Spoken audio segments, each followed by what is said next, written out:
You have no idea how difficult it is to make it do that.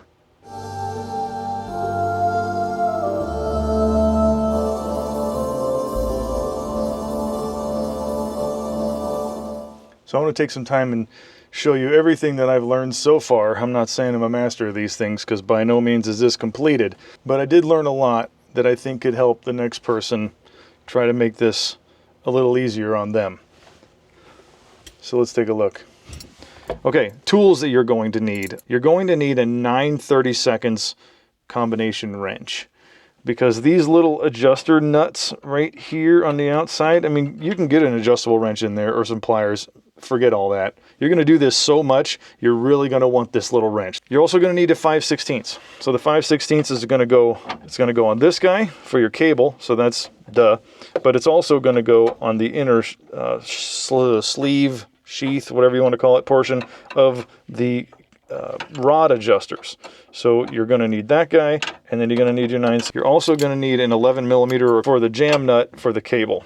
So that guy is going to be for that. You're going to need a number 2 Phillips, and you're definitely going to need a number 3 Phillips for pretty much everything in this door. So those, if you got that, and a pocket screwdriver, because duh, you always need a pocket screwdriver.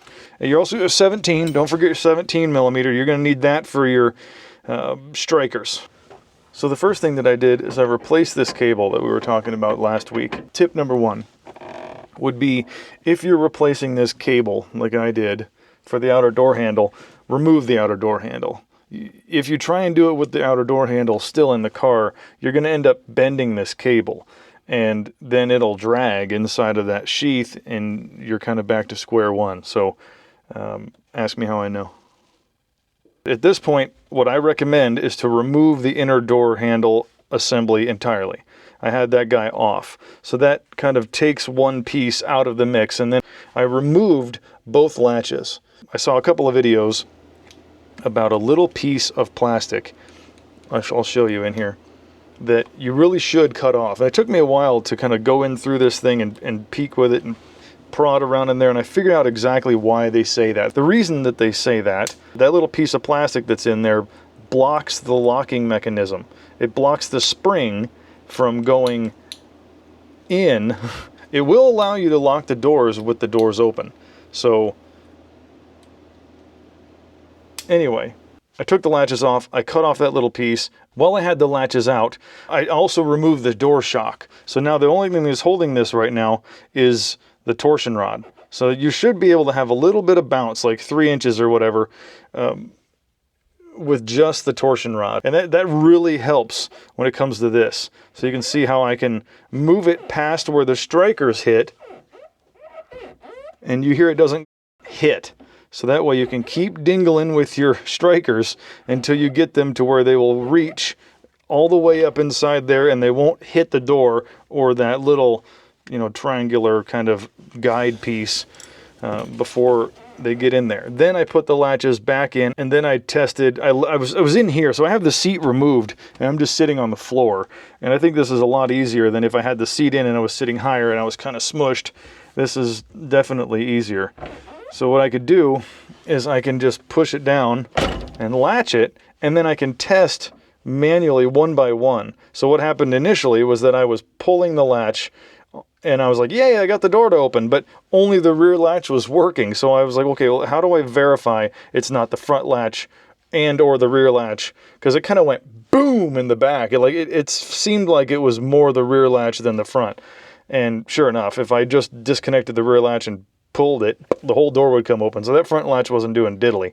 So it took me a lot more adjustment with the striker to get it deeper into the latch so it would actually engage the second lock.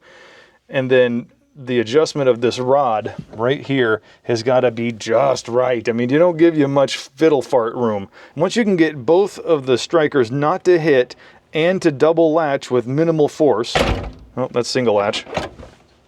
There we go. From what I've found, you need just a little bit of pre-tension from the springs in the latches in order to get this guy to reset all the way, all the time. So if I pull on the outer door handle, he's good. It actually gets them both.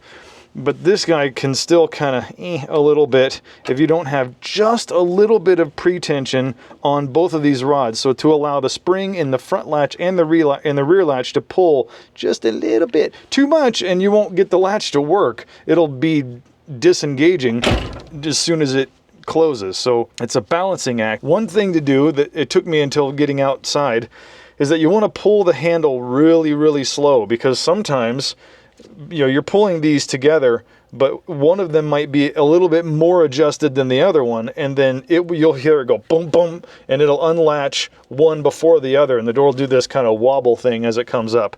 So pull the handle really slow, or out here, really slow until they both come up at the same time. If you don't get them both popping up at the same time, you're going to have to fiddle fart with the other one, or whichever one opens second, and tighten it up a little bit. Then I put the inner door panel, or the inner handle, back on. Because I mean, there's really no adjustment for the inner handle. It has like this long amount of play. If you see here, there's a bit of free play while it moves inside of that same bell crank, then it pulls. And that's why you have to be just at that disengagement point and not too far away from the disengagement point, because the inner door handle doesn't have a whole lot of throw and it won't be able to unlatch the door. But really, once you get the outer door handle to do the job, the inner should be pretty much ready to go. That's basically what I got for you today. I'll show you the next thing I'm dealing with. Will you hush? Okay, my window.